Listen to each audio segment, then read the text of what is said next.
dia a todos. Eu queria agradecer o convite do Álvaro, do pessoal da Report e do Sustainable Brands para participar desse evento. E dizer que é uma satisfação muito grande participar de um evento como esse.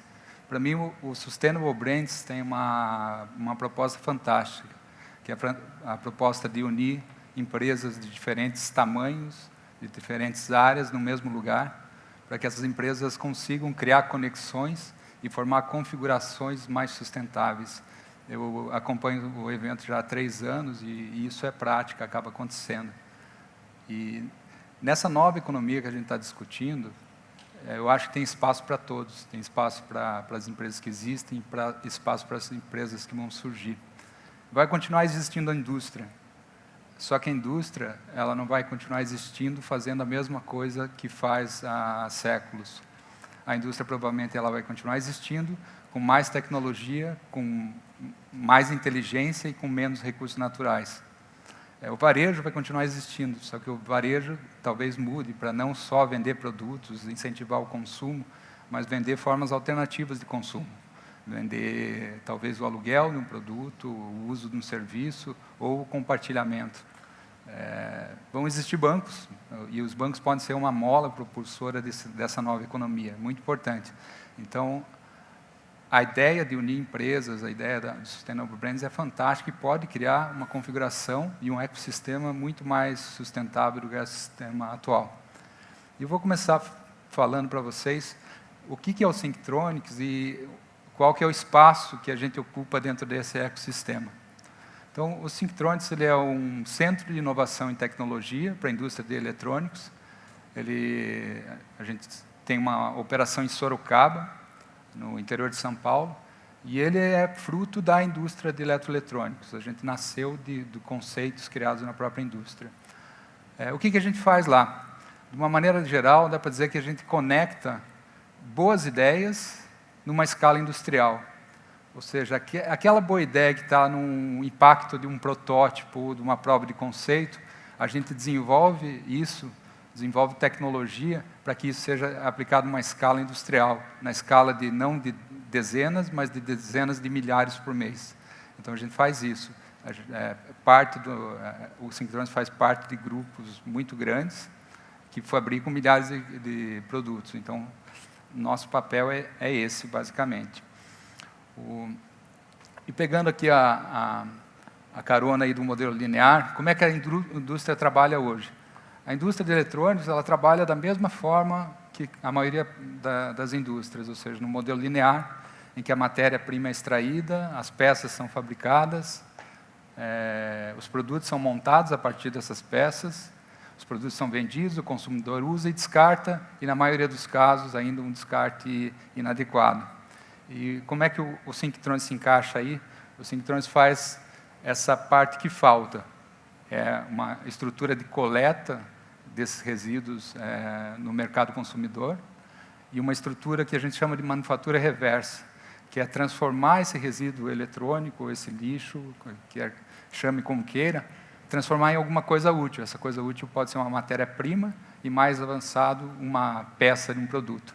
Então, de uma outra maneira de ver, enquanto a indústria tradicional, aquela que está há séculos, ela transforma a matéria-prima em peça e peça em produtos, o que a gente faz é transformar produtos antigos em peças novas.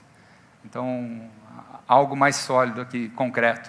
A gente transforma, por exemplo, cartuchos de tinta usados em peças para notebooks. Isso é real, é um case que acontece dia a dia na nossa operação. A gente transforma impressoras ou computadores descartados, a gente aproveita esse plástico e faz peças para novos produtos, novas impressoras, e essas peças são inseridas na linha de produção. Dentro do modelo de economia circular que o Andrew apresentou muito bem, a gente fala em reutilização de produtos, reutilização de peças e reutilização de material. O Thinktronics ele faz a última parte, a reutilização de materiais, que é basicamente o que se chama de reciclagem. Mas quando a gente fala em reciclagem, normalmente a imagem que vem na cabeça da gente é de um lugar sujo, de um lugar com pouca ou nenhuma tecnologia e de um lugar com condições de trabalho, em geral, muito ruins. Só que a gente não pode atuar assim para conseguir o mercado que a gente está se propondo a conseguir. A gente quer fornecer para a indústria eletrônica matéria-prima de alta qualidade. Então, eu trouxe aqui algumas imagens da nossa operação para auxiliar a entender como é que a gente modelou esse negócio. Então, por exemplo, quando você imagina uma operação de reciclagem, provavelmente você não vai vir à sua mente isso que está na tela. Esse é o nosso laboratório. A gente tem equipamentos de última geração para teste de materiais, desenvolvimento de novos materiais. E por que a gente tem isso? Porque a gente quer fornecer para a indústria eletrônica. A indústria eletrônica é uma indústria altamente competitiva, que tem vários requisitos, normas, certificações que são necessárias. Então, eu não posso simplesmente fazer um material e acreditar que ele é bom. Eu preciso testar, eu preciso medir, preciso comprovar que ele é bom e preciso desenvolver novos materiais também. Para ter uma ideia da complexidade que é uma operação como a nossa, a gente tem 2 certificações conhecidas do mercado, ISO 14000, OSAS 18000, e para a gente conseguir essas certificações, a gente tem que atender a mais de 1.600 requisitos legais. O que são esses requisitos legais? Eu uso ar comprimido, por exemplo, na fábrica. Para eu usar ar comprimido, eu tenho um vaso de pressão, e esse vaso de pressão precisa ter um medidor, um manômetro. Isso é um requisito. Mas eu preciso ter um sistema de manutenção desse manômetro, senão não adianta nada. Esse é o segundo requisito. E aí por diante. Então, a gente tem 1.600 requisitos que a gente atende. Só para dar uma ideia da complexidade que é fazer o que a gente está fazendo. De volta, quando a gente imagina um ambiente de reciclagem, também não deve vir à cabeça de vocês um ambiente limpo como esse. E por que a gente faz questão que esse seja um ambiente limpo? Porque qualquer impureza no ambiente pode prejudicar a qualidade do material. Uma impureza pode prejudicar a propriedade mecânica e pode prejudicar a propriedade cosmética, visual. Então, a gente faz um ambiente limpo e preza para que esse ambiente permaneça limpo a maior parte do tempo. Também não deve vir à cabeça a ideia de equipamentos de alta tecnologia.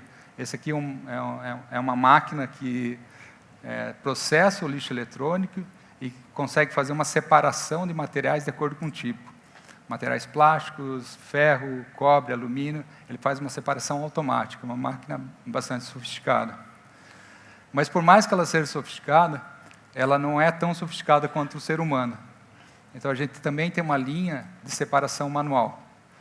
Todos vocês aqui têm eletroeletrônicos, computadores, celulares, notebooks, impressoras. Se vocês abrirem qualquer desses produtos, vocês vão ver que tem centenas de peças lá dentro, muito de materiais diferentes. O Gui falou agora há pouco de 3 ou 4 tipos de plásticos em embalagem. Quando a gente olha para uma placa de eletroeletrônico, a gente consegue enxergar praticamente a tabela periódica inteira. Tem muito material diferente lá. E dentro de plásticos, tipos diferentes de plásticos, cores, etc. A separação manual, para muitos produtos, ele é ainda muito mais eficiente. Então, a gente tem essa área manual, de separação manual, que é uma área que também gera muito emprego e oportunidade. Na prática, isso é uma porta de entrada de um profissional que tem baixa capacitação e pode estar em alguma área, como catador, alguma coisa assim, que pode entrar na empresa por aí, só que para evoluir ele vai ter que estudar, vai ter que se capacitar, etc. A gente também tem uma área que pensa a logística reversa. A logística reversa talvez seja o maior desafio do ponto de vista financeiro desse modelo. Hoje custa muito trazer os produtos do mercado para o ambiente fabril. Quando a gente começou há 2 anos e meio atrás, a primeira coisa que a gente falou, vamos sistematizar isso, vamos deixar mais eficiente e tal. Mas todos os sistemas, todos os processos que existem para a logística tradicional. Para a logística reversa não existe. E aí a gente desenvolveu o nosso próprio sistema e tem uma área hoje que é responsável por operar ele e a gente gerencia mais de 1.000 solicitações de coleta todos os meses. O que a gente também faz diferente lá? Em termos de resíduo, uma prática razoavelmente comum no mercado é que quando você dá uma destinação para o resíduo, você perde a visibilidade. Você despachou o lixo da sua casa, você perdeu a visibilidade, não tem mais visibilidade sobre ele. O que a gente faz é justamente o oposto. A gente criou uma área que a gente chama de Experience Center, que é uma área que a gente leva nossos clientes para ver o que a gente faz com o resíduo deles. Nossos clientes são, em geral, grandes empresas, grandes marcas de fabricantes de eletroeletrônicos. A gente leva não só para ver o que a gente faz com o resíduo, mas leva para mostrar um pouco do nosso conceito de sustentabilidade, da parte da economia circular que a gente está fazendo, e traz eles para contribuir com ideias. Concordo com tudo que foi falado aqui antes, a gente não faz nada sozinho. Não adianta a gente achar que vai construir um modelo, não. A gente depende de parceiros que às vezes são até concorrentes nossos, a gente depende de instituições de ensino, a gente depende de startups, empresas da nova economia. Quanto mais conexão, melhor. E aí a gente criou esse espaço, e a gente, obviamente, compartilha ele com nossos clientes, os clientes dos nossos clientes, e vocês estão vendo aqui uma das figuras mostra a escola. A gente tem um programa interessante com escolas de ensino fundamental, de levar as crianças lá para aprender, para formar um conceito já diferente. É muito mais fácil você criar um conceito sustentável numa criança do que mudar um conceito que já está sedimentado em um adulto, por exemplo. Então, a gente gosta muito desse programa e tem tido bastante alegria com ele. Por último, tem uma pergunta que às vezes me fazem, que é uma pergunta interessante. Por que é no Brasil? A gente está falando de eletroeletrônicos, é uma indústria global, é uma indústria... o Synctronics faz parte do grupo Flextronics, que tem operações basicamente em todo o mundo. Nosso principal cliente e incentivador desde o início do processo, a HP, é uma empresa global que tem operações no mundo inteiro também. Por que a gente decidiu? Porque o Brasil é um bom espaço. O Brasil tem uma coisa interessante. Até por conta da lei de informática, a gente tem aqui uma indústria de manufatura muito forte de eletrônicos. Todos os grandes estão estabelecidos aqui no Brasil. Outra coisa é que a gente tem um mercado consumidor forte e muito próximo. Então, a gente está falando da indústria localizada aí em São Paulo e Rio de Janeiro, e a gente está falando também do consumo, basicamente concentrado no Sudeste. Ou seja, o consumo é muito próximo da manufatura. E a gente também tem uma terceira coisa, que é uma legislação ambiental forte. E a legislação tende a ser mais forte ainda com a assinatura do acordo setorial para eletroeletrônicos. Essa legislação incentiva um modelo circular. Então, essas três coisas, elas formam um terreno muito fértil para um modelo circular. Se a gente pegar Estados Unidos ou Europa, que é provavelmente de onde a gente espera esse tipo de inovação aqui, Estados Unidos não tem todas essas condições. E tem um consumo gigantesco de eletroeletrônicos, mas a produção é na Ásia. Então, a gente está falando... No Brasil, a gente tem uma diferença de 200 quilômetros entre o consumo e a manufatura. Nos Estados Unidos, tem milhares de quilômetros até a Ásia. Não é que impossibilite, mas dificulta um pouco mais. A gente tem essa vantagem, a gente tem que aproveitar. Além da distância logística, que é uma coisa óbvia, tem uma outra coisa que funciona muito bem, que é o que a gente chama de feedback loop. Eu reaprender com o que eu escuto da indústria, com o que eu escuto do mercado, é muito mais rápido quando a gente tem tudo integrado aqui. E é por isso que eu acho que a gente evoluiu, conseguiu...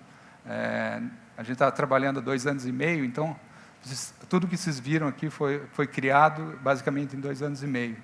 Hoje a gente tem uma operação que ainda é pequena, mas emprega cerca de 100 pessoas, full-time, e fora as conexões com outros parceiros, etc. e tal.